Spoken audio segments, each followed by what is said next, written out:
The content of this video, as well as the thoughts, views, and opinions expressed herein, belong to the presenter and do not necessarily reflect the views of Brigham Young University or the Church of Jesus Christ of Latter-day Saints.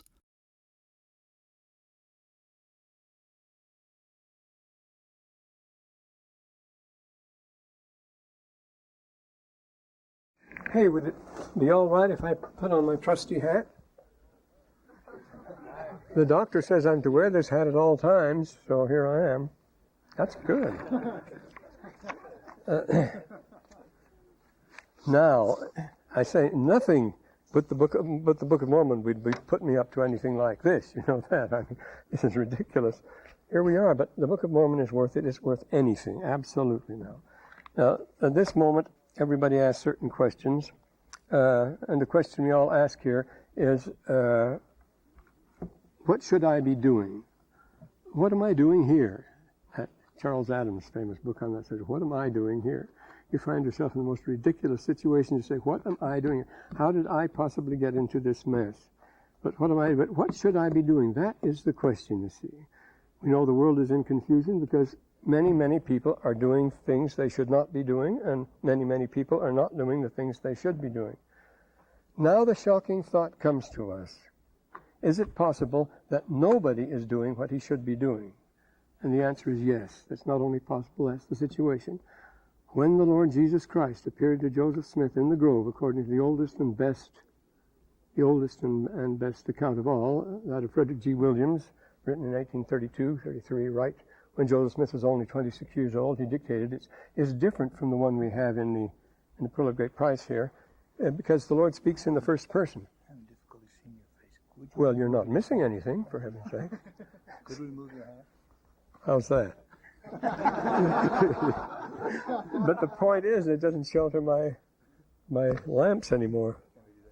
Gosh, got me so.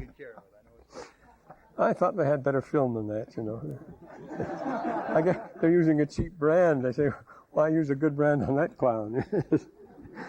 Well, anyway, the Lord said to Joseph, you see, and this is in the first person. You see, in the account we have here, he told me, and we have an indirect quotation, what the Lord told Joseph. But here, the words to the prophet are, of course, Joseph Smith, only 14 years old.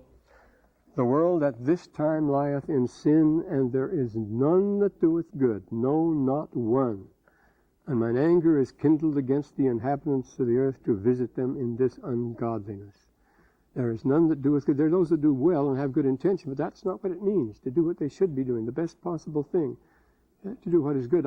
If you break an arm, I might, with the best of intentions, try to mend it, but I could be doing a lot of damage. I'm not doing any good. I'm doing more harm, probably. Though I do well, I mean well. I get credit for that. The fact is, we're not in a condition where anybody can do what he should be doing because we're not living by the heavenly order anymore. We're not living by the order for which the earth was designed and created. We're 1,000,000 miles away from it, completely independent. So the Lord says, and there is none that doeth good, no, not one, and mine anger is kindling. So none of us are doing what we're doing or where we should be. And so everyone, well, for example, everyone goes to college now. We didn't before when I was young. Very few people did. Everybody does now. Because they didn't have anything else to do. Goethe's famous crack in Faust, remember, old Faust says, in the second Faust, says, Gelehrter Mann, auch, bemoster Herr, auch ein gelehrter Mann, studiert sofort, weil der nicht anders kann. He says, here I'm an old moss-covered gentleman still studying because I can't do anything else. He says, that's all. We just get into the study habit and we can't do anything else. And we write absurd articles and we go on collecting. Anatole France wrote a wonderful story about that. Most of you know, but we won't go into that. However, there's a lot of relevant material we're going to bring in here you might not have heard before. And we'll slap it on the board and maybe we'll require you to remember what these words are someday. If they're important. But the thing is that this is where the Book of Mormon comes in. This is where the Book of Mormon comes in. It's like nothing else. It's the only answer you're ever going to get to that question in this dispensation.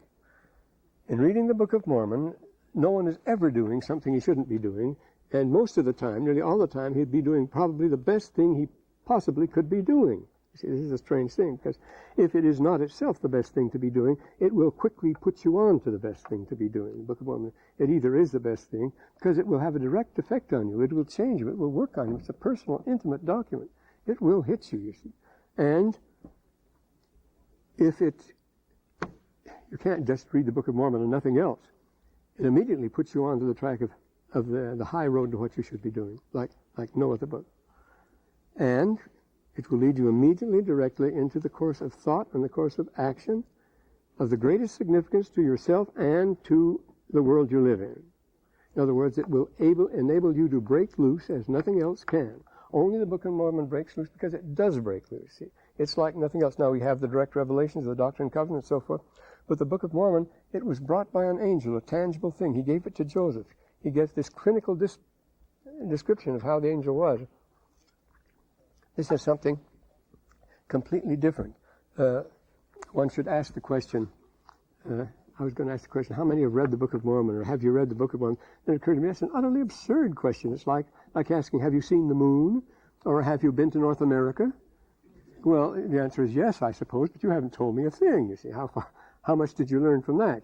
See, that could mean anything. That could mean anything. And with the Book of Mormon, it can mean anything. If you say, I've read the Book of Mormon, I can remember when I would say that didn't mean anything. Of course, it means I piled up so many pages and got my gold star, and that was it. That's not what we're reading it for now.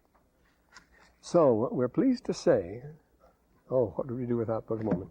That the Book of Mormon is like nothing else. It is totally different from the Bible by virtue of its genesis. Now, look at the Bible. Hundreds of years it took to give us the Bible. Thousands, actually, would include the Old Testament, of course. But the documents had to trickle in from different times and different places and different writers. It's the Tanakh, the Torah, and the Nevi'im and the prophets, and the Ketuvim, and the literary writings that make up the three things that make up the Bible, all from different authors. Some parts are poetry, some parts are prophecy, some parts are history, lots of chronicles and so forth, some parts of the law, and from different times and different places, and hundreds of different manuscripts, until the Dead Sea Scrolls were discovered. The oldest manuscript we have, say, of the Book of Moses, of the books of Moses, the first 5 books, was from the 9th century A.D., the Ben Asher Codex. And there are 8,000 different old manuscripts of the New Testament, no two alike. So all there has to be this collating and comparing and arguing about which passages are which order they come in, and then you have translation. There's no agreement about that. Year after year, there are new revised translations come forth. Well, if the last translation is reliable, why the new revised, improved Cambridge or Anchor or whatever it is, edition of the Bible.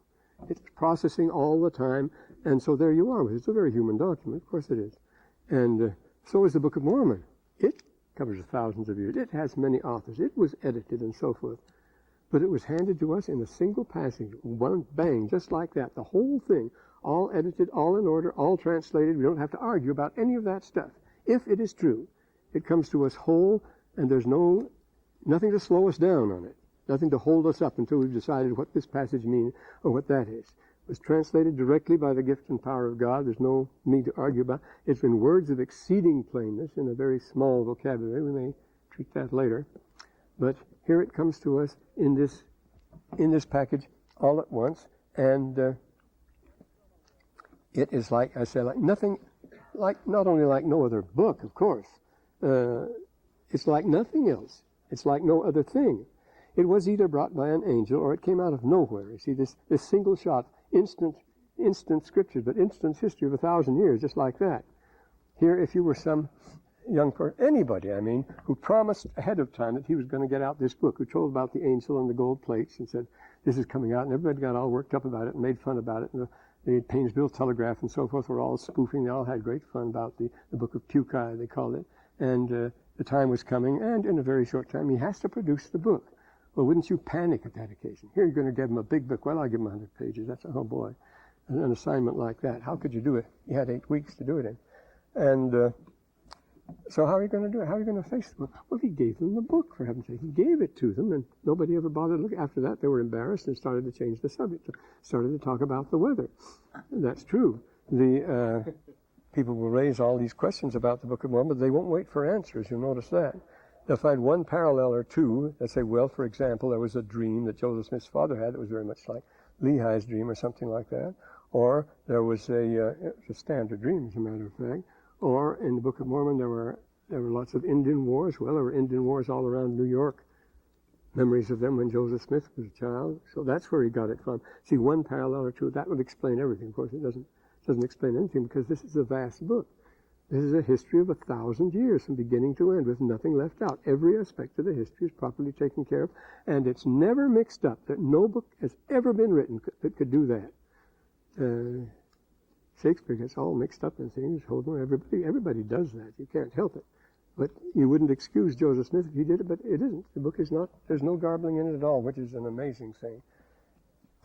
You still have a time unraveling its complexities. Well, talking about the Book of Mormon then, the fact that in an unbelieving world, if you don't believe, well, Edward Meyer, by far the greatest critic of Joseph Smith, the one to judge him, a great German historian, he died in 1927.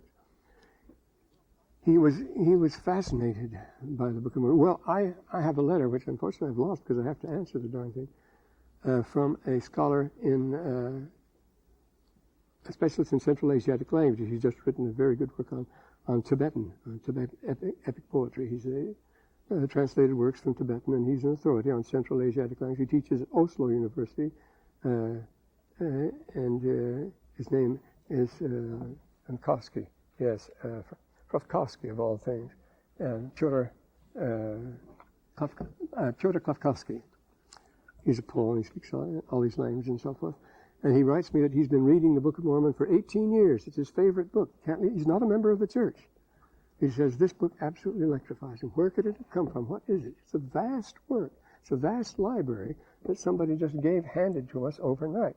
And in the early 19th century, there was no scholarship. That was when Western scholarship reached its absolute abyss. I mean, it never got lower. There was nothing being done at that time. There had been great stuff in the 18th century. From 1850 on, they really cut loose and got off to the races. That was the great age of scholarship after that, beginning with the Germans. But at that time, nothing going, no committee, nobody could have produced that at all. I mean, the materials were not available or anything else. So Edward Meyer says, well, obviously it's easy to explain, not easy to explain, but you have to explain it this way, that the angel and the plates were a hallucination. But the Book of Mormon is not a hallucination. That's the trouble. And he wouldn't read the Book of Mormon. It's very interesting. He was criticizing. See, I've explained it now. Don't bother. The English is too primitive, too crude. It can't possibly be anything but just made up by a hick. But he never found out what was in it because he never bothered to read it. Imagine that, the great Edward Meyer. But so it is. Then, in an unbelieving world, you see, how do you account for the Book of Mormon? See, in a world that can't believe in another world or other possibilities, if you rule that out, what's your alternative? There are no alternatives. There are absolutely none. He couldn't have got it anywhere is the point, you see. That's why no one will take it up. They ask some very searching questions, and they should, but they never wait for the answers, you notice. They always leave the room as soon as you start showing that this is possible, this has happened. I had the editor, Mr. Chandler, the religious editor of the Los Angeles Times, which he interviewed me a couple of years ago now it is. And he would ask these questions, but as soon as he'd start to answer them, he'd cut it off and go to something else. And he had two secretaries there taking notes. He wouldn't allow me to use a tape recording, anything like that. He just had to take it down by hand, what he wanted. And that was criticism of the Book of Mormon, you see. As soon as evidence popped up, well, let's turn to this now. This is the way it goes. But this means this is a fact of enormous significance that can't be explained. It is what you'd call a singularity, so we'll write singularity on the board. Boy, this is education. Tell me if I spell it right. Yes, singularity. Would be singular if I spell it right. A singularity is a thing that does exist, but it should not exist, as you know. It cannot be described or comprehended like the universe before it started expanding, or like quasars, or like black holes. We know they exist. Astronomers and physicists are absolutely sure they exist, no doubt whatever, yet they cannot describe them, they cannot conceive of them, they cannot imagine what they'd be like, and yet they exist. Now that's a singularity. The Book of Mormon is such a thing if you won't accept Joseph Smith's story. And like black holes and quasars, its presence forces us to reassess all our ideas of reality, not just talking about philosophy or aesthetics or even theology here, or ethics, the usual matter of religion, or are we talking about happiness, the good life, success, and that sort of thing that TV preachers and Norman Vincent Peale and others talk about. That has nothing to do with it. We're talking about real things here. And we know Christian allegory, as I say, or morality. This stuff is to be taken literally, and therefore we're supposed to take it very seriously. It's been given to us because it concerns us, and it comes to us full of instructions how to use it. As a book, of course, it will turn most of us off because people don't read books anymore. We have other ways of learning things. We think they're good. But it comes to us as a written text. Hey, that's an idea. I'm doing something I've never done before in a class, namely, I'm going to refer to my own previous effusions on the subject. It might be useful. I'm going through some of them. I say they're not bad, and they save me a lot of work because I'm surprised how much research went into them when I read them today. There's a lot of stuff there. I didn't realize this guy was really knocking himself out there. And I should remember that. I used to have to go see in the early days of BYU. We had no library here at all. I used to have to go back to Berkeley or back to Harvard, someplace like that, to look up a few references. But now we have our libraries among the best. I mean, you don't have to go anywhere if you want to work in ancient religions and stuff like that. Don't have to go far from the BYU. But we're dealing with a special text now, and the knowledge that comes to us in the manner we say it's going to be, because it's more specific, it's something like a space probe. You send it out, and it brings information back, you see. And this is what we have in the written word here. The only device we have, Arthur Clarke, who had much to do with the discovery of radar and who's a great popularizer of science, as you know, Arthur Clarke. He now lives in Sri Lanka. He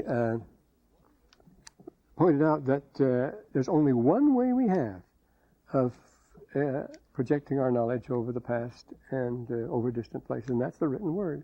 No technology can handle it. I mean, as long as the speed of light is our limit, there's such a thing as star empires are utterly out of the question. You send a message or a command to the nearest star, say to Alpha Centauri. In 9 years, you get a response, whether they've acted or not. What do we do next? All right, answer back. 9 years. 9 years before you have any communication. That's out of the question, you see. And as far as visual connections and things like that, you have to send a camera out and send the message back, and as they've been doing now, that will do it. Because otherwise, sound waves and light waves alike get suffused, get fuzzy, and you get nothing but the who is it who calls it the universal hum? That the humming background, of course, that we get from space, the 3 degrees and that sort of thing, and it all gets it gets damped out. As soon as sound has gone very far, it gets dampened out. You can't distinguish. And the same with light. The best telescope in the world is very limited because light waves get suffused and damped out after they've traveled very far. So the only way is to actually go out there and come back and report. And the book is the most remarkable invention ever made, as Galileo says. It is the miracle of miracles. That you can do things. If anything is to be hailed as the greatest of all miracles, it would certainly be writing. He said how in 22 or 26 simple symbols you can convey not only what happened and what people's names were, but what they did. You can do that with TV and so forth. But this is what they thought, their inmost thoughts. And their most sensitive feelings can be conveyed by these 22, 24, 26 letters of an alphabet. That's all it takes, and nothing else will do that or ever has done that. So writing comes to us. It's a special message, and it's a special emissary. And that's why you get this emphasis in the book all the time, in the Book of Mormon. They talk about the importance of the record, how it's transmitted, how it's handed on, how the characters it's written in, the trouble they have writing it, preserving the pages and so forth, because this is the only way, as they tell us, this is the only way our knowledge can be preserved. That's why they had to go back and get the brass plates. The only device that's defeated time and space, and it does that. As Galileo says, this is certainly the one, but it's not a human invention. No, of course, we're told it's a superhuman invention. That's what put me on to this. I'm referring to some other stuff. The writing is so minimal, you see, so extremely simple. Any instrument that will make a scratch on any surface will record any message, the most subtle, inmost thought of man, for any period of time over any amount of space. It's astonishing what you can do. Of course, it has to be a rather permanent surface and things like that. But it's so simple the way it's done. All I have to do is scratch something on a surface and you've done it. You don't need, and to read it again, you don't need elaborate electronic equipment or anything like that. And, but the price is this. This is where it comes, of course. How do you unravel it? How do you put it into the receiver? I say you don't have to have an elaborate electronic machine to feed it back into.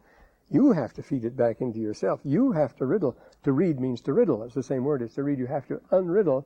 You have to read me a riddle. Read me a riddle. You have to unriddle what is written there. That's up to you. You see, this is the thing. Reading is an act of faith. Say when you read your riddle, you use your wits. That's why I say to say, have you read the Book of Mormon doesn't mean a thing.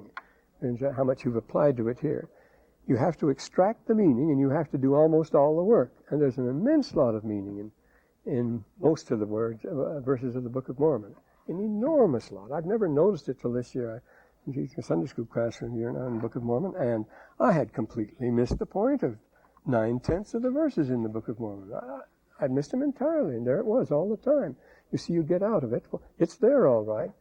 It's like a Urim and Thummim. You have to use effort. You use a Urim and Thummim. Joseph Smith, could only use it when he was in top form. Remember when he was out? If he had a quarrel with them or something like that, it wouldn't work. And it requires just as much effort to use a Urim and Thummim as it does to use a dictionary and a grammar, far more, as a matter of fact. So when you read here, every sentence is a whole proposition here, and it presents a number of possibilities. It may or may not contain a vast amount of information, and that's for you to find out here. So all reading is a miracle, actually. There's no reason. It's like the flight of the bee. There's no reason why it should take place. But there's no reason why you should be able to read, except there's something takes place in your mental process that's transferred from that. I was reading, last night, I was reading an Arabic text, and I said, now this is quite remarkable. See, in an Arabic text, you do not have any vowels written. You do not separate the words, just a flow of consonants, nothing else. You do not have any capital letters. There are no capital letters. There is no punctuation whatever. There is no division between paragraphs, sentences, things like that. It's all just a string of consonants and nothing else. And yet it's the easiest thing in the world. When they start dividing up the words and putting in the consonant to help you out, which is required for the Quran, of course, because you can't take risks of giving your own interpretation. So it's much harder to read when they try to help you along in the same way. The same thing with Hebrew. A pointed Hebrew text is an annoyance. It gives you a headache. Take away all those sheddies, all those little dots and things, and it's much easier to handle. Then you hear the sound, and it speaks to you. But why does it speak to you? See, this is just the way you react to it. These things are intuitive as far as that goes. But when you're reading, it's just the same thing. What marvels might be there that you're not aware of at all? So the letters, I'm going to make 3 points here from this. I have time for that, yes. 3 points from this, something I wrote years ago, and that are quite relevant to the Book of Mormon. Now, the man says here, few people realize that in Joseph Smith's day, no really ancient manuscript was known. None at all. Egyptian and Babylonian could not be read. The Greek and Latin classics were the oldest literature available, preserved almost entirely in bad medieval copies, no older than the Byzantine and Carolingian periods at the earliest. Of course, now, today, it's a different story entirely, but not in Joseph Smith's time. But if Joseph Smith is right, the record should be as old as the human race itself. For he tells us a book of remembrance was kept in the language of Adam. We're told in the 6th chapter of the Book of Moses. What does the actual state of the documents attest? Now, if writing was evolved gradually and slowly, as everything is supposed to have done, there would be vast accumulations of transitional scribblings, people trying this out, trying that out, throwing them away, and so forth. As countless crude and stumbling attempts would leave their marks on stone, and that was predicted and so forth. On stone and bone and clay and wood over countless millennia, groping, trial, and error. That's the way it's supposed to happen, you see. Only there are no such accumulations of primitive writing anywhere. No such records exist anywhere, though they should. And slate palettes with what are the Egyptian palettes, beginning the palette of Narmer, the hunting palette, and so forth. The pre-dynastic palettes, slate palettes you find in Egypt with pictures on them, supposed to be the most primitive, stumbling writing at all. It's very funny that the oldest one, the palette of Narmer, has a picture of the pharaoh, and he's accompanied by his scribe, and the scribe is carrying the two inkwells of red and white ink that a scribe uses to write on paper. And this is supposed to be the old crude scribbling on stone. And he's got his scribe here, and the scribe's been writing. No, this is realized today. Given the evolutionary hypothesis here, any healthy, normal, growing boy can describe in convincing detail how long the naive child of nature everywhere drew crude pictures to convey his simple thoughts, and how out of this process moved everywhere inexorably toward the final stage in alphabetic writing. Now, here I'm quoting from two eminent scholars. One says, the naive child of nature draws his crude pictures, and the other says, everywhere, inexorably toward the final stage it moves forward toward alphabetic writing. What do you find? Well, if it really happened that way, we would find traces of evolving writing everywhere, as the man says. Veritable middens of scratched rock, bones and shells would attest the universal groping toward the inexorable final stage over tens of thousands of years, while the clumsy transitional forms would outnumber the proper writing by at least 1,000,000 to 1. But no transitional forms have ever been found. It's a surprising thing. They'd last too. Only vast accumulation of attempts at writing simply do not exist. There's no evidence whatever of worldwide groping toward the goal.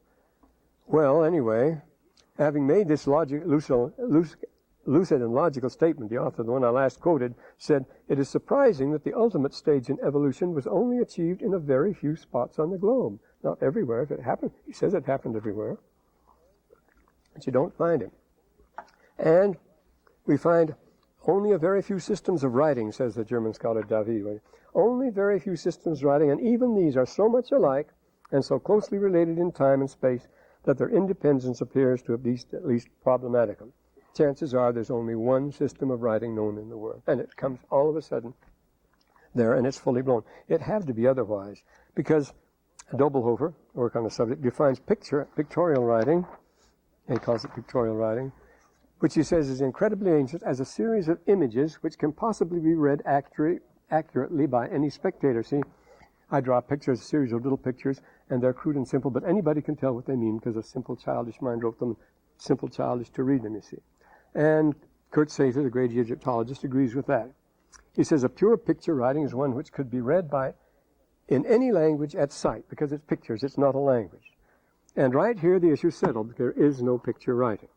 If ever there was a true picture writing, has not yet been discovered. Where on earth is a single inscription to which any and all beholders, scholars and laymen alike, regardless of their own language and culture, would give the identical interpretation? There have been such, but no two people interpret them alike. In other words, they're not simple picture writing.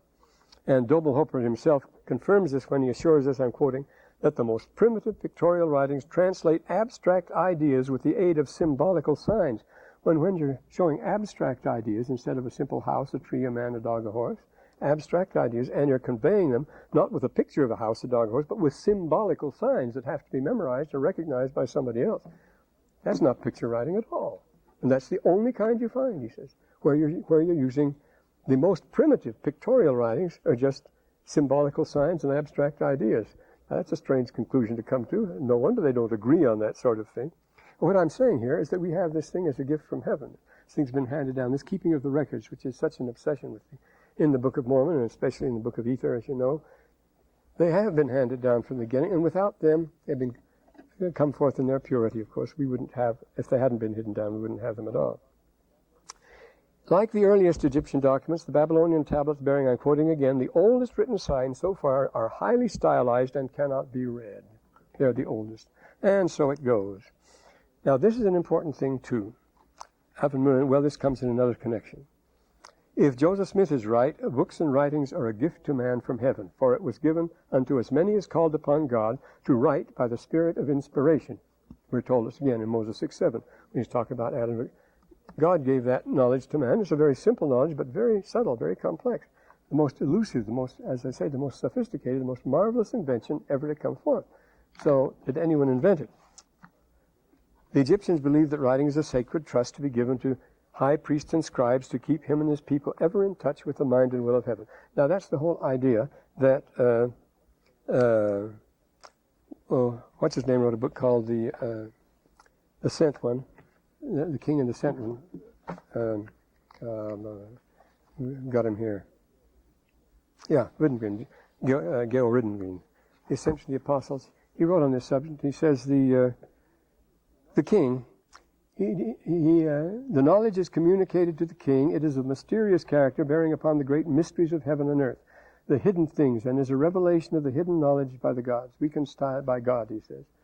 We can style it primordial revelation. So there's a primordial revelation, and the purpose of writing is to hand down this primordial revelation. It comes, in other words, there was a Book of Adam, and a great deal has come about in recent years about this Book of Adam. It's come forth recently.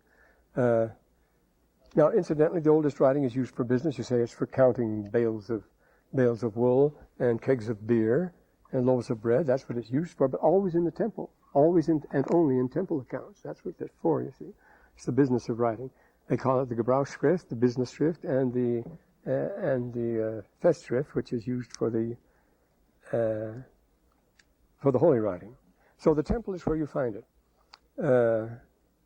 As Hatha says, hieroglyphic is correctly named, for only on the walls of temples is its survival from prehistoric times. So wherever you find it, from first to last, ancient writing remains in the hands, not of businessmen, but of priests. It's a holy and secret thing, imparted only to the elect, zealously withheld from all others.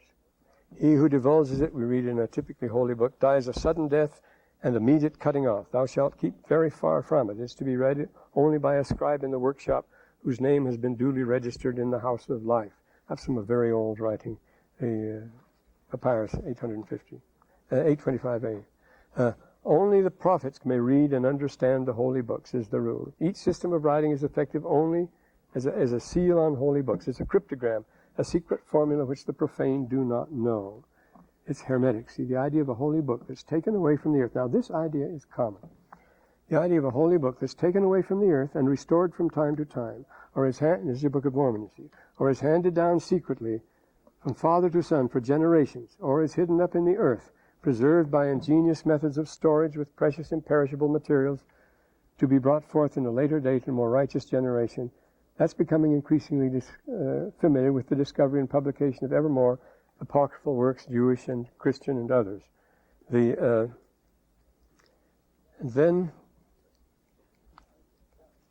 administration. So this is the idea. Now, the letter by itself, we say it takes a process, like the flight of a bee, a miraculous process that can't be explained, but you notice how you put things together. A letter by itself is meaningless. It has to go into a world. Of course, it's symbolic. The whole Kabbalah is based around that. There's a whole gematria, a whole technique, whole science based on the significance of single letters and the combinations, not only to form words, but in any combination, what they mean, that they have a mystic combination forming words as numbers or anything else. But the letters have to be put together to make words. The words have to be put together to make phrases, because phrases, or assume a single word sentence. There's such a thing as Gardner, Alan H. Gardner, the great Egyptologist, author of the Big Grammar, wrote a book on the nature of a sentence. He gives the example of rain as a sentence. Rain is a sentence, you see. Now here's where your what comes in. The single word is rain. Now that's a sentence. It tells a whole story, but it depends on how it's said or how you react to it. If I say rain, is it raining again? Actually, we're having rain. If I say disgustedly rain, that means it's raining again. All it is rain, an exclamation point. It depends on the context in which it's found. You have to supply that. If I say rain, can it possibly be raining again? If I say rain, at last we're having rain. And so it goes on. There are dozens of ways of which that one word will make a sentence. But it doesn't make sense until you have put it in the sentence you want it to mean. You can see what you can get away with when you're interpreting the scriptures, if you do that right. If you say a single word like alas, it means there's a certain situation is implied here, and you get into the situation. So the letter by itself, the word by itself, but the word by itself has to be in the phrase has to be in a sentence, and the sentence, the ancients, any self-contained message is a book. The sentence is part of a message, the message is a book. No matter how short it is, it can just be 3 sentences. It's always a book with the ancients. Length has nothing to do with it. But books were meant to be put in libraries. It's a funny thing that writing began with libraries. It didn't begin with a single letter, which is put together to make a word, which is put together to make a sentence and so forth.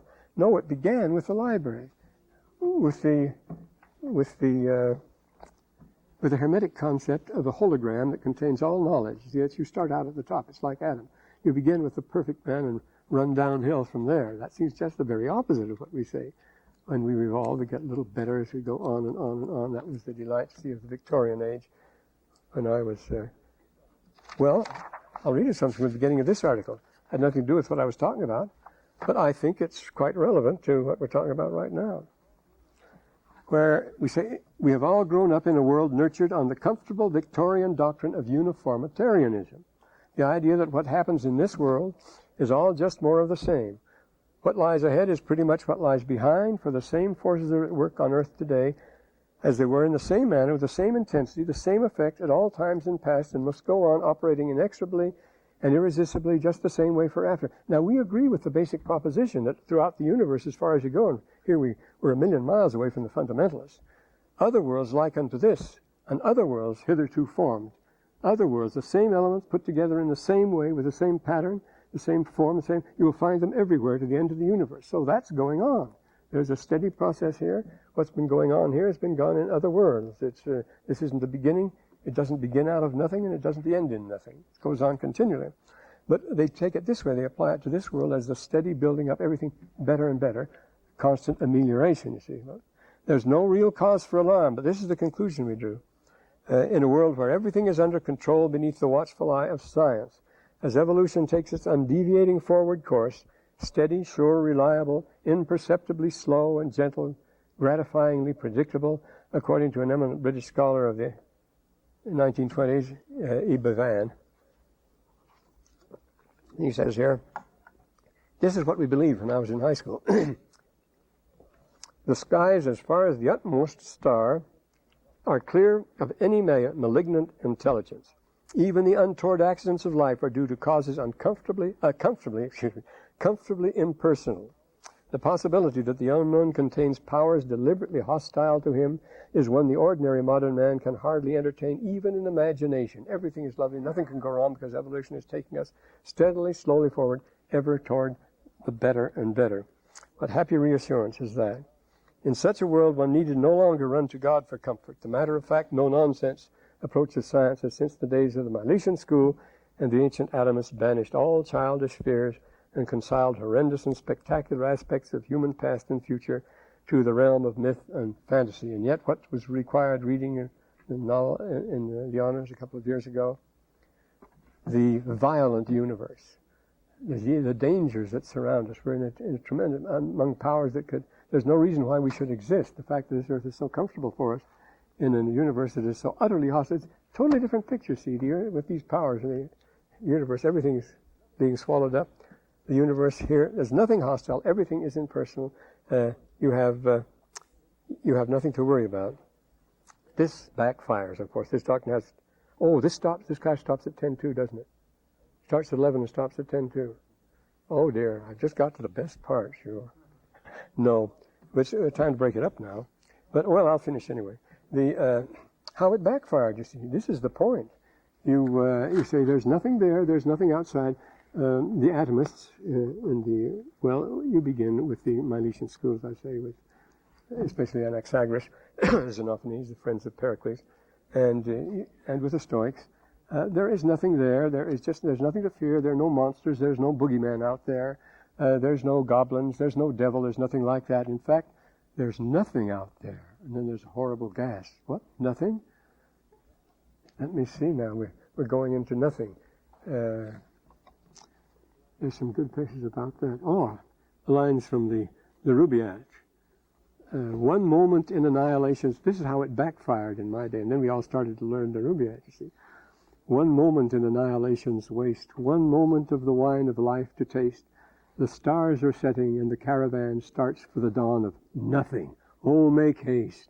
You don't have much time. You're going nowhere. So the fact that there's nothing out there was supposed to satisfy. Lucretius wrote his great De Rerum Natura on that subject, you see. There are all these superstitions about the hereafter, heaven, hell, and that stuff. Forget about it. There's nothing to fear out there. There is just nothing. And then they did this double take, the horrible shock. Much worse, you see.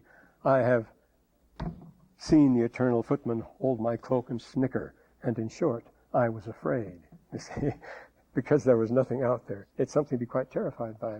And this is what we run into. You have your choice, you see. I prefer the other stuff, and there's evidence that there is the other stuff.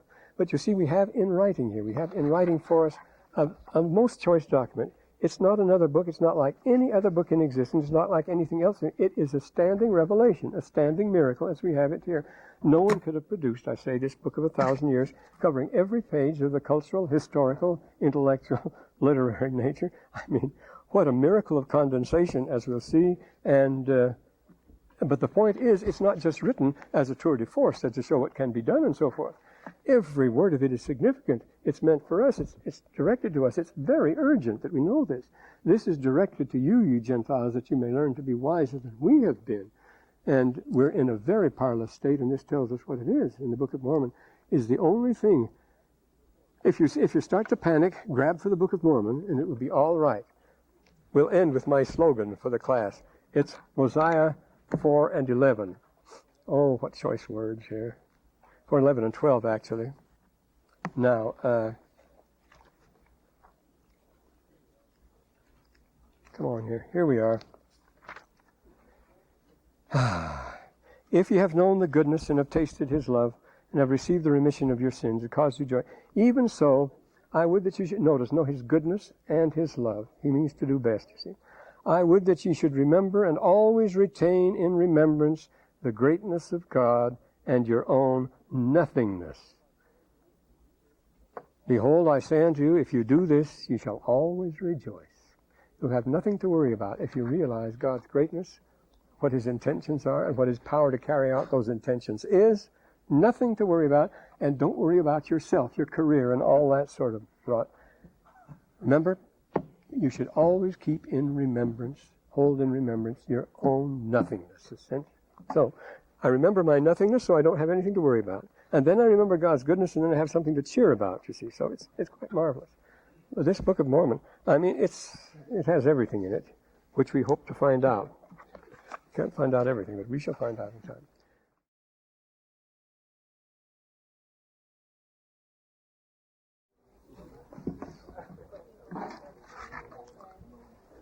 Oh.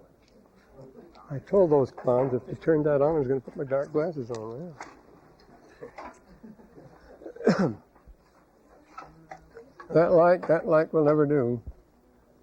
That light, out. I wear these if that's on. Even if you get a dusky shade, so much the better. Looks more spiritual that way.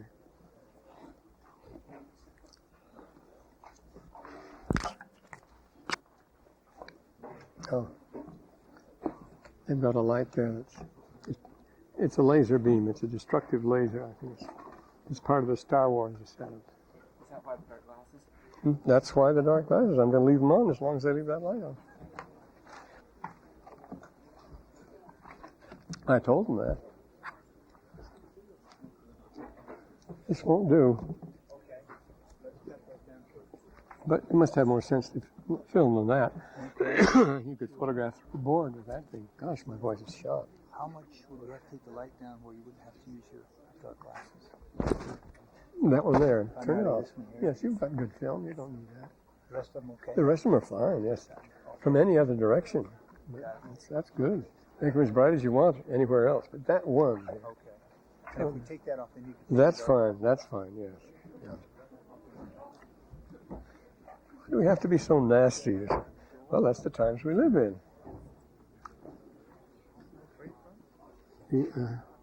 Well, now, who can sort us out? We have a roll here.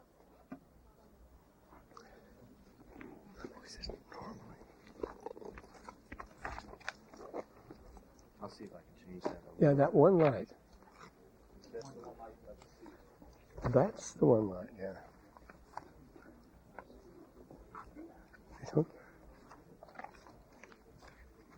We don't need any special effects here, no celestial beams or things like that. I'm very distrustful of celestial. Oh, no. Oh, it's getting better. All right. You tell us where you can live with it. All right. Keep moving a little. Down low. Down a little. Okay. Now it's going brighter again. I'll have to take it down, Bob. We've got to do something. Well, I can face a different direction. I'll do that. Can I work for you? Sure, I'll do We that. need to see your eyes. Oh, Is that all right? mes beaux yeux. No, you don't need to see them at all. Well, here we go. Oh, that's awful. That's absolutely awful. These feeble old orbs are going to be inflamed and shot and everything else. Whatever we can do for you, let us know. Okay. A glooming peace this morning with it brings.